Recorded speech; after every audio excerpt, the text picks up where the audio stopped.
Hi, everyone, and thank you for joining us today to celebrate International Women's Day 2021. I'm Beth Sidhu, CMO and COO at the Stagwell Group. I'm joined today by an impressive, accomplished leader group from across combined Stagwell and MDC networks. I'm thrilled to have each of them here and even more excited for what promises to be a fun, practical, and almost unfiltered conversation. As much as I personally wish we were all together in person and hope that will be the case someday soon, it's fantastic to have so many talented team members joining us from across the country for this discussion. I love this year's International Women's Day theme, Choose to Challenge. We could all do with a little more challenging of the status quo. And I know that we, our colleagues and our clients are all better served when we bring that sensibility to work. Over the next hour, we'll get personal about what this theme means for each of our panelists, some formative moments in our careers, how we look at leadership more broadly, and also specifically what we can do to ensure we're bringing more BIPOC talent into leadership roles. All along, we'd love to hear from you too. So we'll have plenty of time for questions at the end. Please use the Q&A button to submit questions or comments throughout. And with that, let's get started. So I'm going to borrow a question from one of my favorite podcasts, Second Life, and we're going to do a lightning round with all of our panelists. So in alphabetical order by last name, what did you study in school and what did you think you were going to be when you grew up? Jennifer, let's start with you. Hi, thanks, Beth. Okay, lightning round. So I studied advertising and business in school. Go figure, I actually studied what I do. And what would I do if I weren't doing this? I probably would have been a journalist, like a Katie Couric type if I could. Okay, Christine, what did you study in school and what did you think you were going to be when you grew up? Oh, I wanted to be an artist, and I still consider myself a very creative person. I started with fine arts emphasis and then transitioned into a more customized degree in marketing, speech, and advertising, similar to what we just heard. Awesome. Grace? I have an undergraduate in communications and a master's MBA in marketing, but what I really wanted to do is clean houses because that's what I'm really good at. But I gotta make some more money for that. With you. I love to clean houses. Well, my house is available. It could use a deep clean all the time. Anybody can see when you come to my house, it's like a museum. I am the best house cleaner. I just haven't started the business yet. That's my next. Control of your life. Who said that? No, Erica. All right, Maggie, what did you study in school? What did you think you were going to be when you grow up? Hi, I majored in communications with a minor in business, and I, like Jennifer, thought I was going to be this insanely famous journalism on TV. Kathy, how about you? Well, a little bit of a different role for me. I was pre-vet all the way till my junior year in college, and then the science got a little heavy for my taste, and I had to quickly change tracks. Ended up graduating with a degree from the School of Journalism. And it's probably a good move for me. Being a large animal vet's not quite social enough. So I try to get my fix in other ways on that. Seema, how about you? Well, I'm actually closer to Kathy. I was on track to go to med school. I got past the cockroach. I got past the frog. I got to the rat. I'm like, holy shit. I cut and it bleeds. I'm out.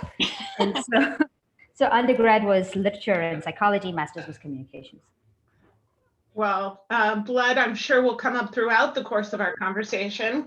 So for way of cleaning and blood, Evin, what did you think you wanted to be? Oh, I went undergrad, the School of Journalism and Communications. Postgrad did education, which is actually where I thought I was headed, either as a teacher or as a child advocate attorney. So actually deferred law school for my first year at 72 and Sunny. And thought I was doing it for 1 year. 16 years later, here I am. Amazing. Cindi? Hi, everyone. When I studied finance in college, but when I first started college, I thought I wanted to be an accountant. So I declared a major as an accountant, and my uncle who I admired. He had this thriving accounting practice. So I was like, oh, I want to be just like him. And then I took my first accounting course and realized that was not at all what I wanted to do. So I switched over to finance, and then I got my MBA in marketing because I like numbers, but I also like the advertising and marketing world. Erica? So this will tell you why I'm completely unqualified for my current role. So I was a music education major, a flautist, and should be a high school band director. Well, I'm sure there is some bands out there that we can have you conduct at our next in-person meeting. Krista? So I did there's a bit of a theme. I did an undergrad in English literature, wanted to be a professor and was told there would be no jobs in that. So then I pivoted and did a master's in journalism and wanted to be a magazine editor. Fell into PR because a professor recommended me, didn't know what it was. And the rest is history. And if I wasn't doing this, I really, even though my parents dissuaded me from it for whatever reason, I really wanted to be a writer for Saturday Night Live. And I really feel like Kristen Wiig took my spot, so I'm really upset about that. So that's my. And Karina, last but not least, what did you study and what did you want to be when you grew up? Hey everyone, I read English literature. I'm clearly the least ambitious amongst the group. As a kid, I wanted to look after dogs, like rescue dogs. And when I was at university, I kind of didn't really want to do anything other than go off and travel. So yeah, I'm kind of humbled by the linear path of everyone here. Well, my guess is if we had time for the longer conversation, very few people would think it looks linear in hindsight. So thank you all. For the rest of our conversation, we're going to go to sort of 2 or 3 people per question, but jump in if you want to add, and we'll try to get through a bunch of these that people have submitted. So let's see, Seema, we'll start with you. What is one relationship you built early in your career that put you on the path to where you are now? Honestly, when I started, and I'm sure a lot of us had this, our bosses were often men. And I always had very strong relationships with either the head of strategy, or in most cases, it was actually the ECD. And, you know, they were just amazing. And they helped me, even though I always had a differing point of view. And I always was lucky enough to work with somebody that was willing to listen to that differing point of view and sort of give me the space to sort of grow. So I will forever be thankful to them. All right, Evin, who's one person or one relationship you built early in your career? You know, I think much like Seema said, very similar. But for me, it was about finding people whose values aligned with mine, and then kind of let me run with ambition. I came into this career, I was a teacher before. I had no background in advertising. I can remember being on a phone with a client and then turning around to be like, what is a mechanical? Okay, that's what we need next. It was a print ad for Bugaboo, who was our first client at 72 and Sunny. But I think, surrounding yourself with people who had a spirit of generosity was so important to me, who allowed me to be in the room and learn, and who had a belief that great ideas could come from anywhere, and really supported me and have championed me throughout my career. And, I was fortunate enough to start as employee 1 at 72 and Sunny, so I had access to the founders of that company. But I think those relationships have mattered throughout. And I also think, coming in as I didn't even have a title, I was just a person to do stuff, has allowed me to make sure that you build those relationships with everyone at the company, would just be the way I'd look at it. When you're a teacher, the advice given to you is get to know the school janitor, get to know the school receptionist. And those are critical because they're your allies in everything you need and you do and you build. And I think the same applies to advertising and to every industry. I think if you know everyone, all those people become your champions. And then I look at my job now is to be theirs. Awesome. And last for this question, Cindi, what's one relationship you built early in your career that put you on the path to where you are now? When I left college, I worked for American Express. And at that time, they were promoting a lot of female leaders. So I was fortunate enough to have two really strong female leaders that helped groom me and, you know, taught me the world of sales and marketing, and most importantly, building relationships. Because American Express was a premium price product, and I needed to go in there and really build a relationship so that the clients would look at the product and not focus on the price. And just building relationships. And as someone else was saying, you know, knowing everyone in the office. When I would go in on sales calls, I made sure that I spoke to everyone and really listened to what they had to say. And I learned so much from assistants and admin people. And I just took that and really worked with my boss, even after she left American Express and went on, we stayed in contact. And she just really helped me to expand my knowledge and really expand my reach and getting to know other people and build strong relationships. And many of those relationships I have to this day. So let's talk about relationships that maybe are challenging or that could be challenging. So choose to challenge is the theme of International Women's Day 2021. So what is a maxim or attitude that you think needs to be challenged in our industry? And Maggie, I'll hand you that hot potato. Awesome.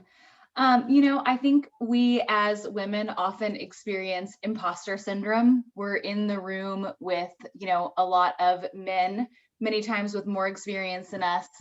I think I was, you know, really lucky in that when I started my career, Cindy Marion was the founder of MMI, and she gave me a chance. I started as an account executive at our company. And she always reminded me that no matter what room you're in, you are invited there for a reason. Your voice matters. You have a seat at the table and you should use it. And I think that it's really easy today to look at the progress, you know, we've made as women and think that those challenges have gone away. But I think that we have to continue to push each other, push, you know, the people that we support, and to look to other women leaders like Cindy was for me, and help each other lead in continuing to challenge that. We have a seat at the table and our voices really matter. Thank you. So I want to alert everyone, there are over 100 people joining us on this call today. One of the magic of Zoom, we could tell how many people are eager to hear. So Krista, tell our audience of over 100 something you think needs to be changed or challenged. Well, there's, you know, when we think about the maxims, there's so many. I think we probably don't have time to even get into the number that we could all, I think, express. And I really thought about this in preparation. And I'm going to say a funny one. It's what's good for the goose is good for the gander, because I think we've heard that maxim for a long time and probably didn't even know what it meant. But when we think about equality and we think about what Choose to Challenge means this year, what I have learned as a woman who actually is not a mom, has grown up in this with, you know, I'm a pet parent, that actually what's good for the goose and good for the gander in theory should be equal, but until equality happens in the home place and in home life and in other ways, it actually doesn't necessarily make sense.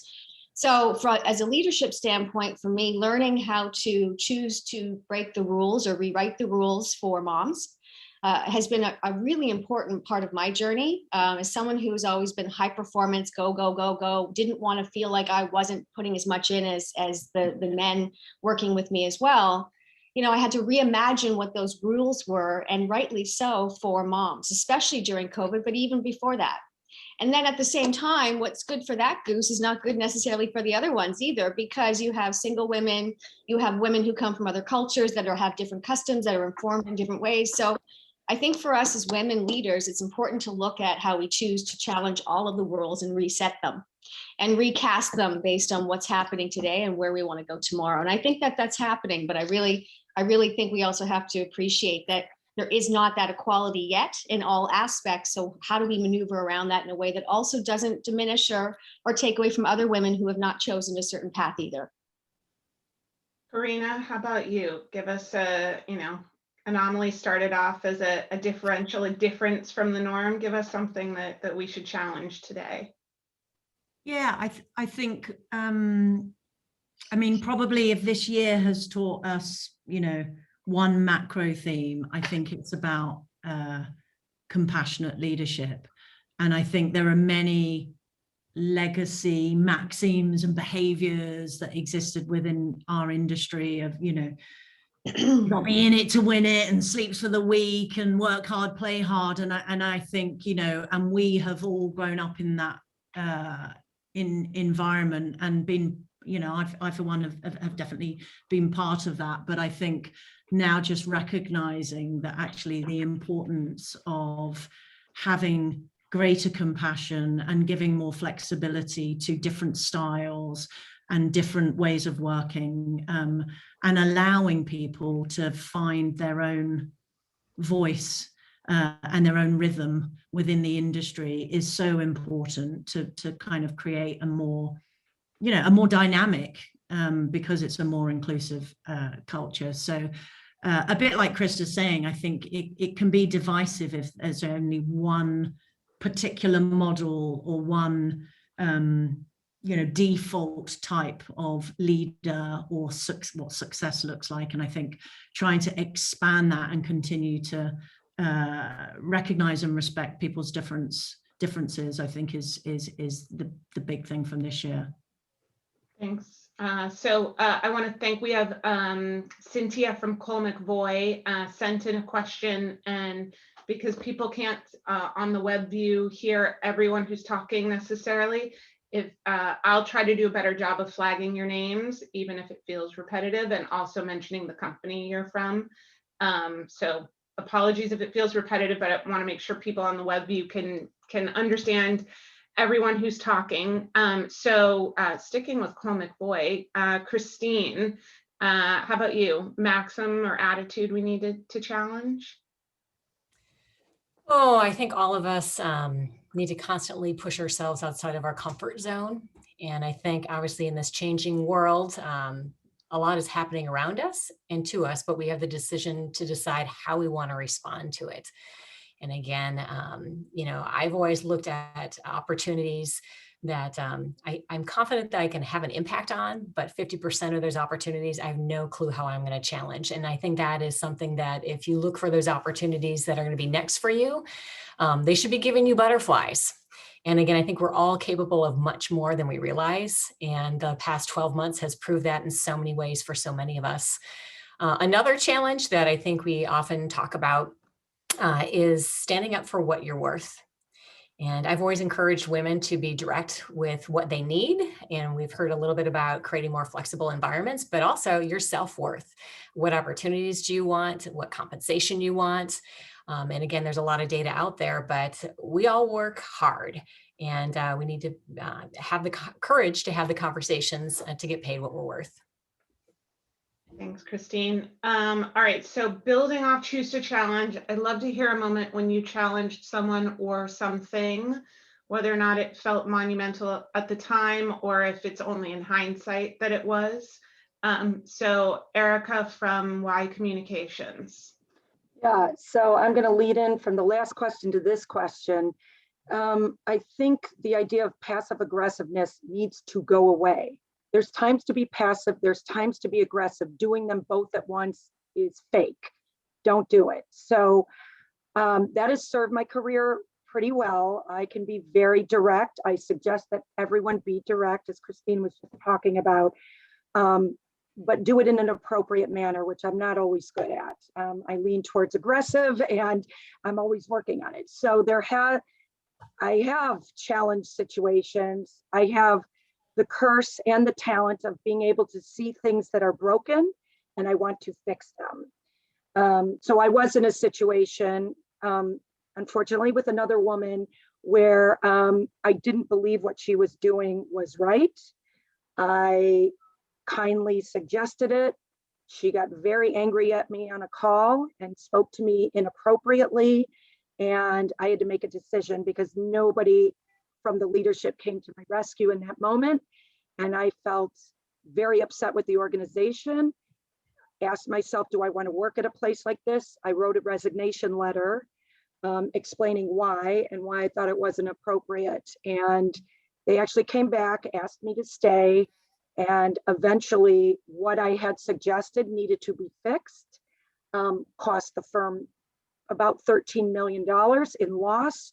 And because of it, I was called in and said, you are getting a major promotion. You were right. You did try and tell us. We didn't listen. And it turned out really well for me. So it goes back to being direct, taking risk, and following through on what you believe in. Thanks, Erica. Grace from Hunter. A time of challenge that felt monumental when you went into it, or later? Yeah, and it has nothing to do whether I'm a woman or I was fighting against men, because that's really never been my career. I have always worked for women. I have an agency filled with women. So I don't understand, like when people say, what was it like for you as a woman with men? It's really never been my thing. The woman who started this firm, I bought the firm from her, and her name is still on the door. So you know who I adore. But anyway, my biggest challenge professionally was when I chose to step out of being a follower and to being a leader. And, I was comfortable working for Barbara Hunter when she owned this firm. And there was an opportunity for me to decide, do I want to continue to follow her, or do I want to lead this firm? So I went from an employee to an entrepreneur. And as a result of that leap from follower to leader, I had to embrace new values. I gave up comfort values and took on courage values. And that's a very different set of values. I was really happy being an employee and doing what she said, but when the opportunity came in front of me to take this firm over and really drive it to the next success, I had to leave comfort and enter courage. And that was challenging. Like, I never wanted to own a company. I told you guys, I wanted to clean houses.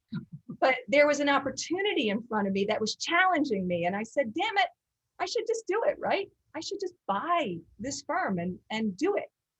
And I remember signing the papers with Barbara Hunter when I was breastfeeding, no lie, my first child in 1998. Barbara came to my house and I'm like, I'm on mat leave, but yeah, bring the papers over. That took courage, because I'm staring down at the first of the 4 children I did then have and saying, what am I doing?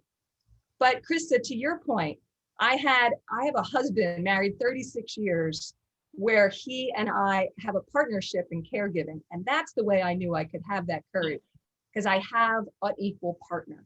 He does, and he has a big career too, but we do it together. So I'm totally with you that you need that support system to go forward. So that was my challenge. Thanks, Grace. Jennifer from Scout. Yeah, thanks, Beth. So things to challenge.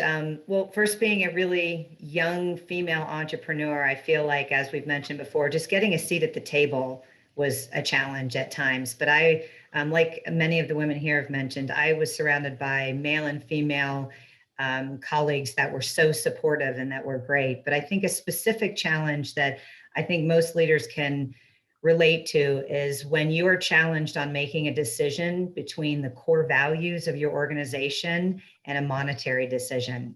And so we've been in situations where you have a person who is not aligning with your core values, the behavior has not been corrected, they're tied to a big piece of business, or they have influence in the organization, and you need to make the call. And while there may be short-term pain in that call, I truly believe it is the greatest benefit and long-term benefit to the organization and to the people at that organization to challenge what you know is not right. It's the right thing to do, but it's the right business thing to do as well. And so I think that's a continued challenge that I think we all have to navigate, and it requires a lot of courage in those moments to stick to the values. Thanks, Jennifer. All right, so speaking about sticking to your values as a leader, Kathy, from Yamamoto, I'll come to you. When you think about your role as a leader within your organization, what is the most important aspect of your role? Boy, I've been in this role almost 10 years. So in April, it'll be 10 years. And I would say over the course of the 10 years, that's probably changed quite a bit. It's been a huge journey. And I think for all of us, we probably reevaluate, why am I here? What am I supposed to be doing? How can I be the most helpful? And to me, I try to think about it in a couple of chunks. So I think that just the primary role of a CEO is to provide a strategic framework for growth. I think having the right people in the right job, so accountable leadership underneath you that are experts and can lead, is important. So if you have the parts and pieces, then I kind of think about my role in two parts. One, moving boulders that get in the way of the success plans of those leaders. And then the second part is just creating connections and culture. And I will say this year has been hard. I think early on we were all like, okay, we can do it. We have technology. None of us know how to use it. None of us wanted to ever know how to use it. If you did a WebEx once in a while, it was a miracle and no one liked it. And so, we've been on this journey of trying to be connected to one another and make all this work. And I think at the end of the day, certainly we've gotten through it, but the connections and building community has been the hardest part. And I would love to hear some of the other women talk about it, because I don't think we've solved it. I think we're still getting through it. And our poor creative staff that's had to sit on more Teams and Zoom calls than they would have ever imagined in their lifetimes, when they just want to kind of put the headphones on and do the work. So it changes and it's evolving, and it's learning every single day. There isn't really a formula that I found that if you do these 5 things, you will be a successful leader. I think we've all done that training, and we've been to the business classes, and I'm in a CEO group, and I consider a lot of those folks my personal board of directors, and I learn from them and from some of you guys on this call all the time. Thanks, Kathy. So Cindi from NRG, I know you wear a lot of different hats, but what's the most important aspect of your role right now, recognizing as Kathy says, it changes over time? Ooh, Cindi, we can't hear you. The old mute button. I should know better as a moderator, right? It took us half an hour to get there. The technology, every day it's something different. But for me, because I do wear so many different hats, I think it's important that I am authentic throughout, whether I'm moderating a focus group or helping run a screening, or working to bring DEI to the organization. It's really about me just being authentic in everything that I do, so that if someone comes to me, hey, this is something that she's never done, I think they understand my work ethic, and I'm always going to show up as the same person every time, no matter what role or what task is in front of me. And I think that has really helped me succeed, because, this time last year I was, helping run screenings and moderating focus groups, and I was thinking I want to do something different. I want to, continue with the organization, but have a different role. And I was fortunate enough that the leadership, when I approached them with this DEI role, they were willing to, give me a shot at it, because they knew my work ethic. And I just think being authentic in everything that I do has really helped me succeed in that way. And then right now, I don't have direct reports, but I'm working with an entirely new group of people, as well as my old group. And it's just really nice to have those connections and know that I can count on them and they can count on me. So I try to, lead by example in that respect. Well, Cindi, thank you for that, and also for mentioning your DEI work. NRG's put out an amazing study called Representation Matters that I will take the liberty of offering to send all still over 100 people who are on the call right now. But I want to follow on that. So I think in having this conversation in this moment, it's impossible not to acknowledge the obvious, which is this year has been incredibly difficult. It is this year, the last 12 months, 2 years almost, crossing 2 years. So it's, disproportionately impacted women, working women, and particularly BIPOC women. So I want to bring some other people into that part of the conversation. Evin, what are some of the steps that you're taking to bring more BIPOC talent, women and non-women, to your agency, and particularly into leadership? Yeah, well, I think a lot of it goes back to your question about the maxims that we need to challenge in our industry. I mean, I think it's incredible that we have this group of leaders who can participate in this conversation, but it's clear there's not enough women of color on the screen right now. And I can say for 72 and Sunny, we do not have enough women of color in our leadership. And so, you know, I think challenging every part of our company and what we do, and doing the work personally, and asking every employee and leader at our company to do the work personally and figure out what it is about the system that exists within our company. You know, I think we spent a lot of years feeling like we are very progressive in what we do. Our mission for 5 years has been expand and diversify the creative class. But we've spent the last year really slowing down to like acknowledge there is systemic racism within our company. There is within our industry. And what do we need to do to address it and break it down? And for us, that's been really flipping the company upside down and empowering different groups to vet every single thing we do, from how we work, to our values, to the agreements we make with clients, to how we make our work. Because I think if we can't do that, then we can keep trying to find, and by the way, there are incredible leaders out there. So I also call, I won't use the word, but anyone who says you can't find them, they're out there. They're there. But if we're not willing to embrace their style of leadership and what they bring that is different, that makes this company and this industry so much better, then it's not going to work. So I think it's critical that we continue to break down the systems within our industry and within our companies to allow for new styles of leadership and different backgrounds and different races and different ethnicities. One, because I think that's why we're all in this industry, because it gets more exciting and more interesting every day. And for me, I don't want to work with people who are just like me. And I don't think our clients want that. Our clients can't have that. The consumers we're talking to, the audience we're talking to, the talent we need every day that makes the work that we do so fun and so impactful is more diverse and needs to be more diverse. And we need that at every level of the organization.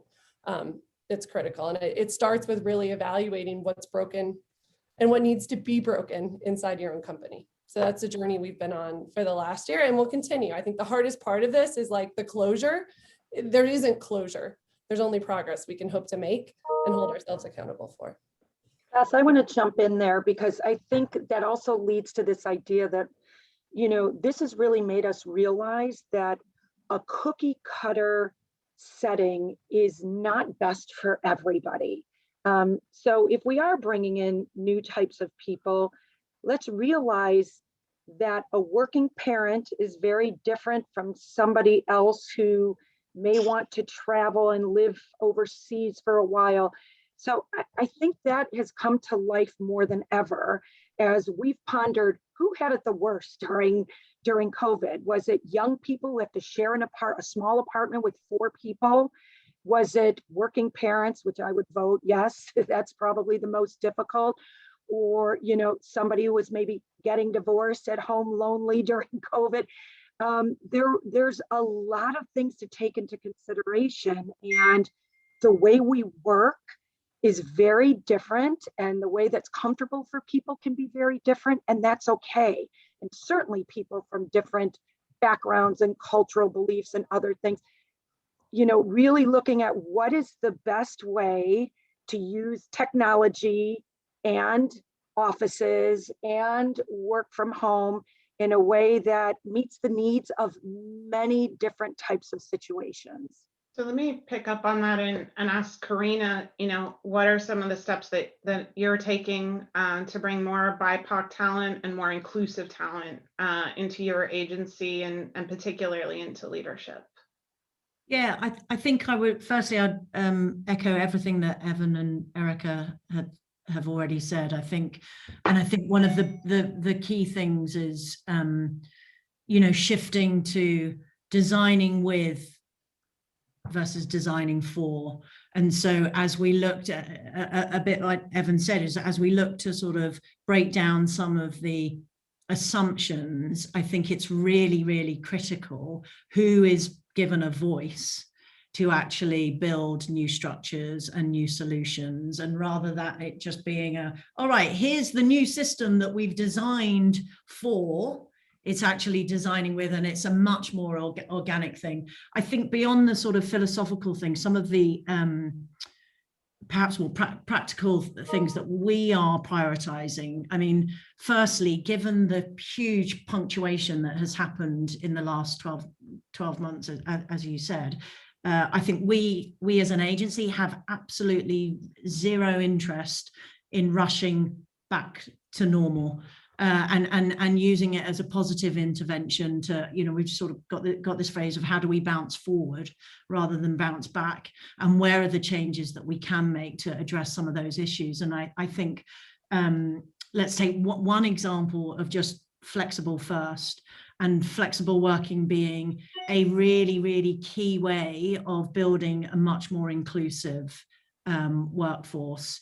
Yes, of course, that can positively impact women. I think, you know, in the US, in, you know, 1 month alone, you're seeing extraordinary statistics of 865,000 women versus men dropping out of workforce in 1 month alone, given COVID. And a lot of that is unsurprisingly coming from that sort of extra burden around caring for the home, and whether that's a loved one or children, etc.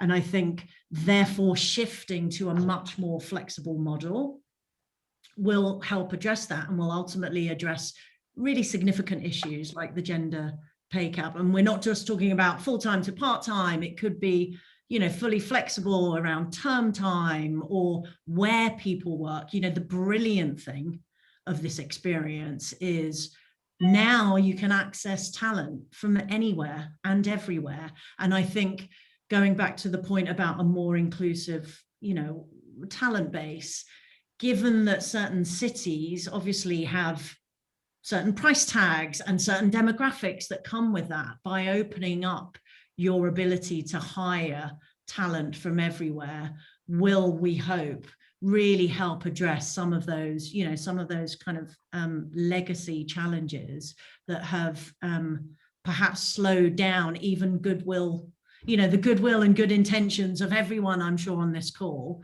A, you've got to do the work, and B, it is difficult, right? So finding the practical ways to address it is just important as the sort of more philosophical things.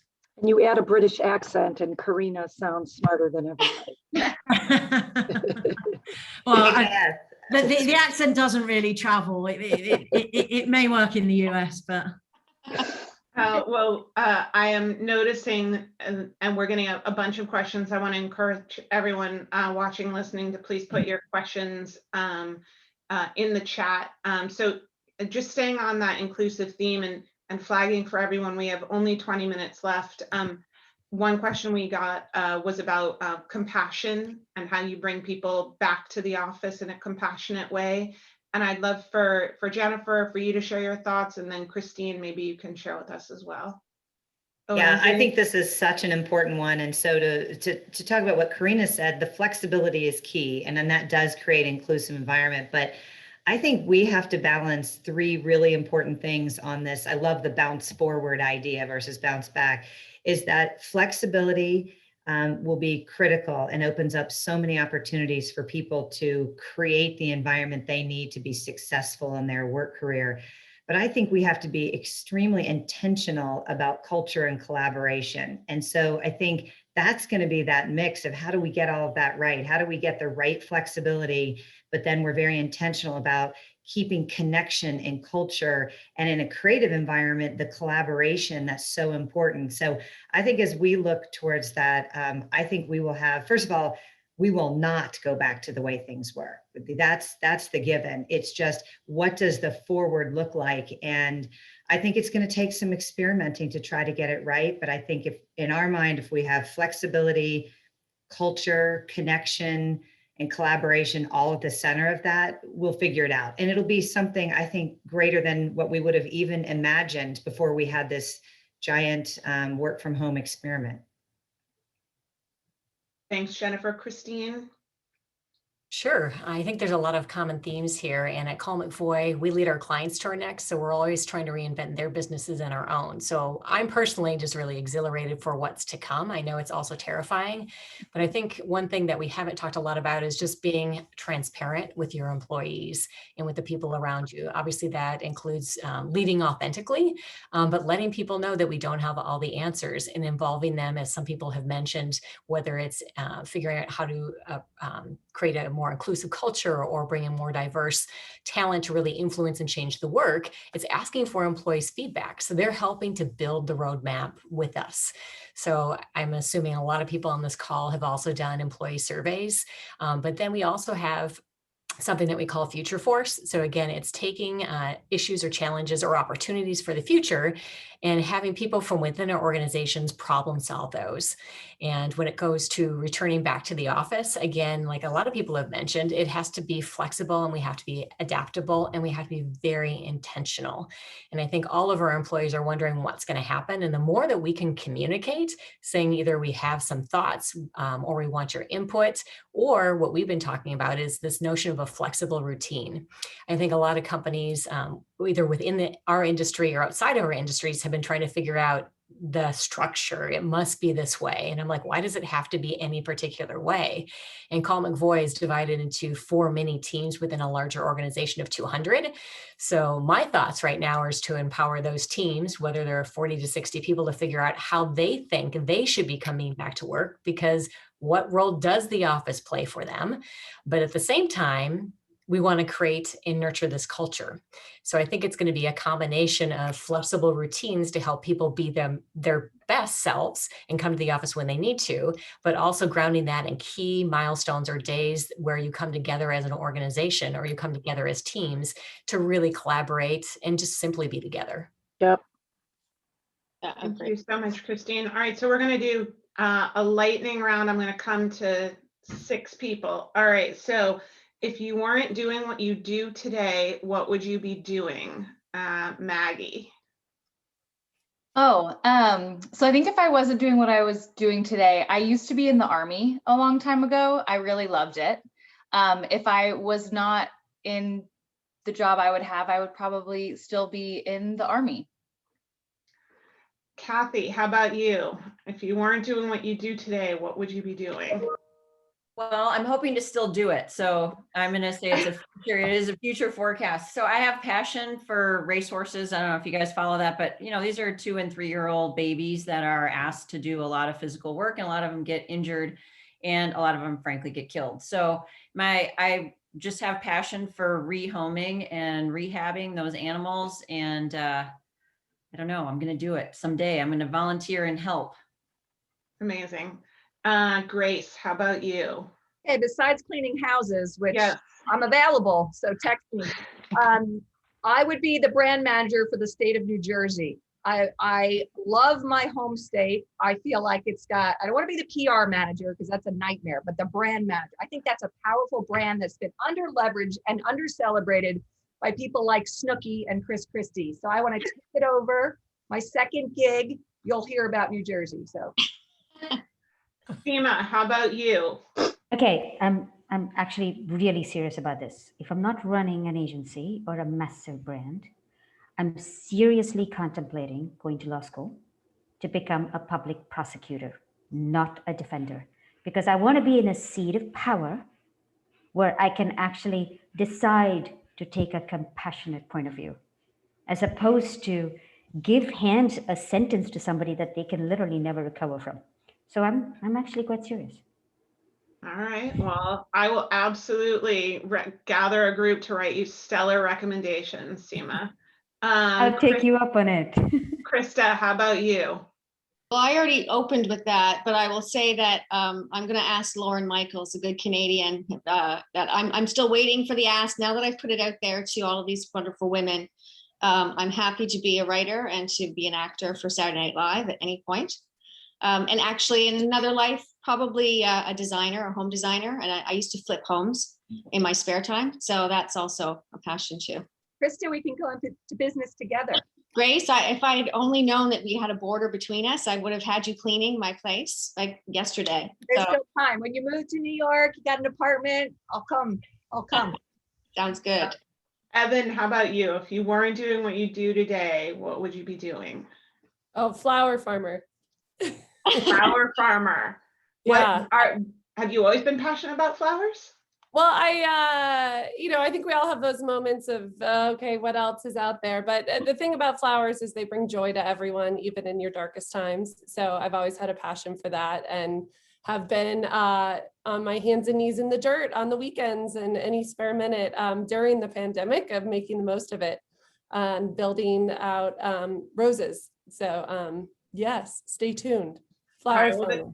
This might be my favorite question so far, so I'm going to keep going. Cindi, how about you? You know, I would either be an investigative journalist because I love following clues and getting to the answer, or I would be a lawyer. I had seriously thought about law school and I let people talk me out of it. But again, I do enjoy just following the clues or finding things that aren't obvious and uncovering them. Erica? Oh, mine is not as noble as everybody. So first I'll say, I've always wanted to go on the other side. I don't think I'd be all that successful as a CMO at an organization, specifically maybe in the cannabis industry because it's so new and could be interesting. But really, I just want to be a backup dancer for Beyonce. That's my dream in life. If you have the talent, Erica, go for it. I mean, God I bless have you. the talent. That is All right, not then. Don't be disputed backup. here. Don't be This backup. is a Come on, real- aim higher. Don't be backup. It's the age and the joints and, you know, No age. Listen, if Jennifer Lopez could be shaking her moneymaker at the Super Bowl, so can you. Come on You now. are right. I mean, geez, she's an inspiration. There are no limits, Erica. Yes, crash that ceiling. Karina, how about you? Well, continuing the less ambitious and definitely less energetic than Erica, in a parallel universe, I am on a beach in Southeast Asia, living my life. And that has always been my sort of where I disappear to, but definitely having spent a year in the grey spare room that I haven't even got round to putting any paintings on the wall. I think the idyllic beach it beckons for sure. Good. I'll visit you when I'm on my world tour with you. Come and dance. Come and dance. Yeah. Jennifer?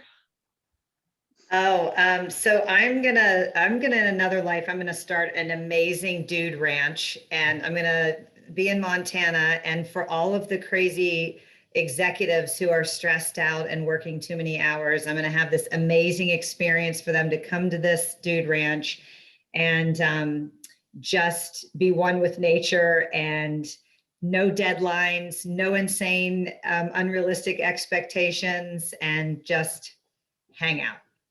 I mean, I think there's a lot of synergy here. Seema can be your general counsel. Evin can do the flowers.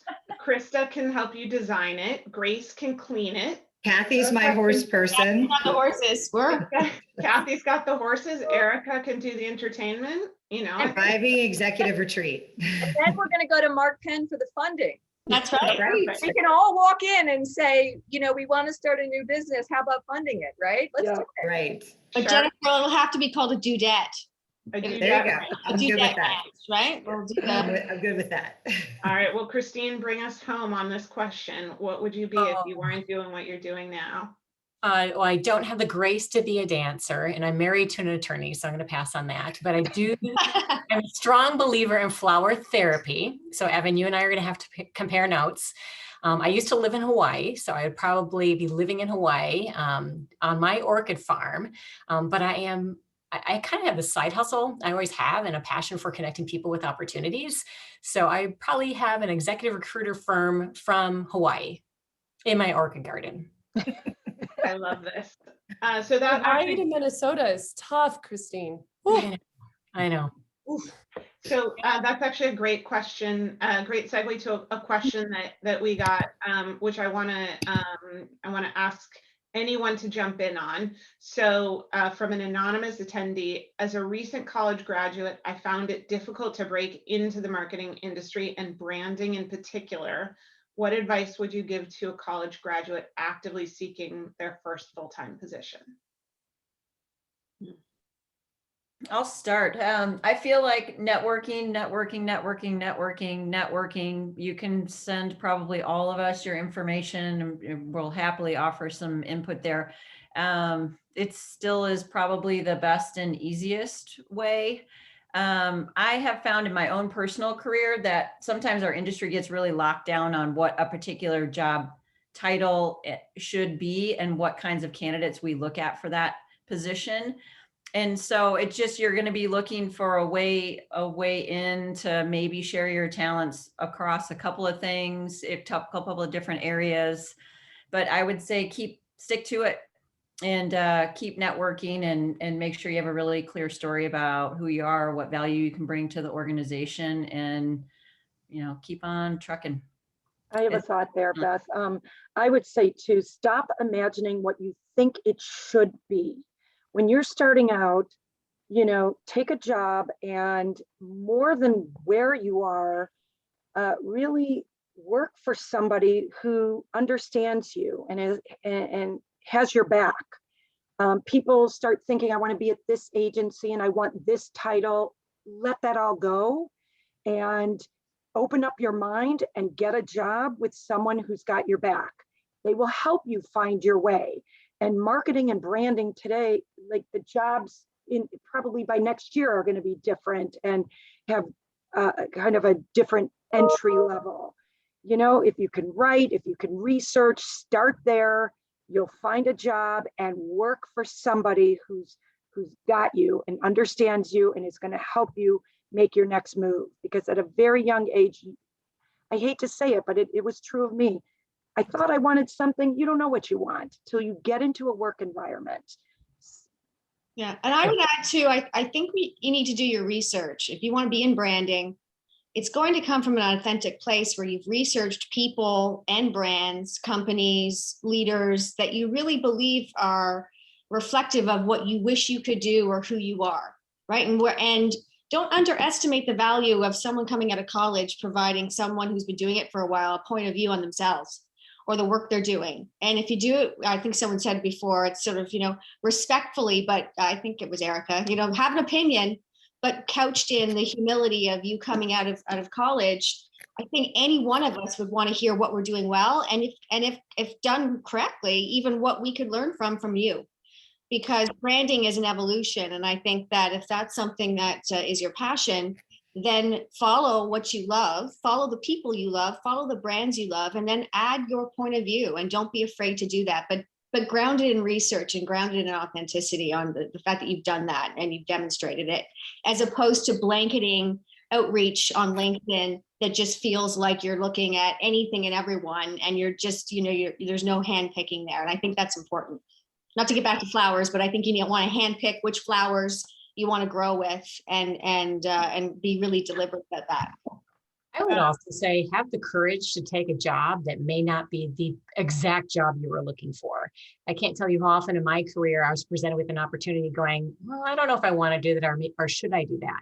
If I had not taken the leaps of faith and pushed myself to take something that there is no perfect job out there, I would have missed out on lots of opportunities, because I think your first job, you just want experience. It doesn't have to be the thing that you do for your whole entire life.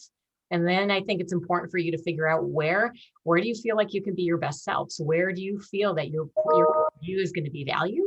And does that organization share your core values as well? Mm-hmm.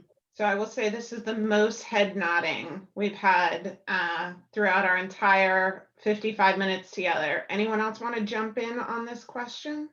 I would just say one thing on, oh, sorry, go ahead, Cindi. I was going to say, I just kind of want to combine what's been said before is definitely, you know, you have the benefit of being able to follow someone on LinkedIn or social media.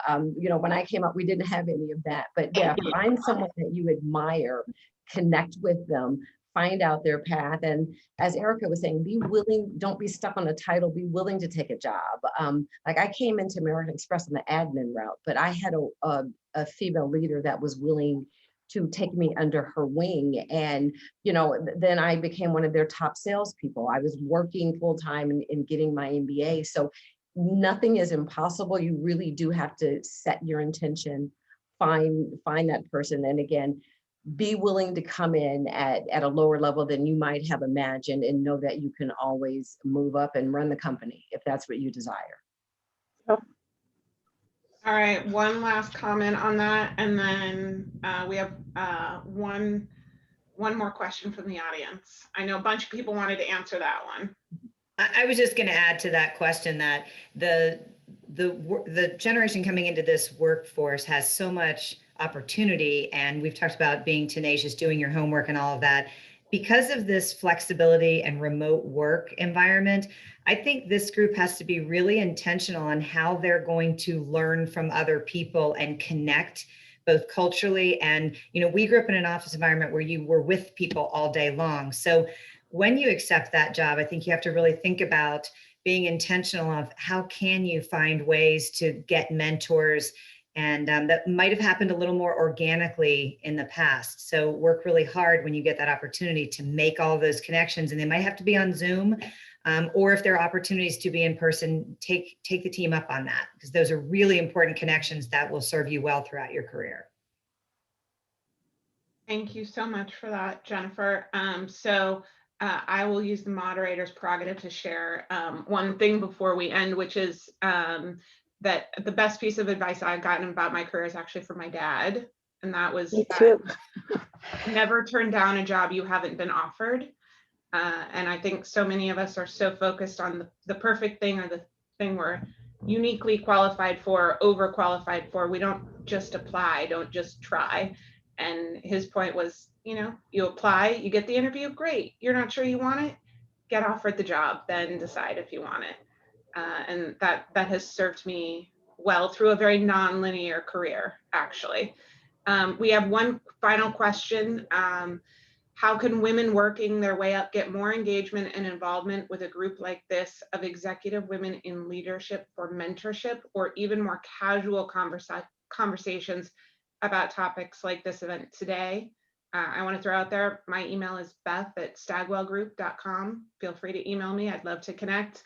But I want to turn to Evin for one of our last answers. How can people, and we still have over 100 listening, how can people get mentorship and engage in these conversations, particularly at 17 and Funny? I would say the same. Reach out. I think there's times where our titles are daunting to people, but hopefully this shows and is a reminder. And, you know, my constant mantra is humanity. I'm a person too. This is hard, by the way. Working remote is hard. I can say for myself, I think for most of us too. We are struggling at different times too, even though our job is to set the vision and point it out. I think our job is also to acknowledge when things are difficult. And that we're humans as well. So I would just encourage you to ask the question. That's the advice I always give, of like, don't be afraid to ask the question, whether it's in a client meeting or if you want to engage and connect. You know, this is an industry built on talent and humanity and people.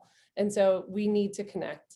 That's, you know, my biggest priority in my job is, what do the people in our company need? So I would just encourage that conversation. And I feel really fortunate to know this group and to be able to call Karina or call Christine and be like, hey, is this happening for you too?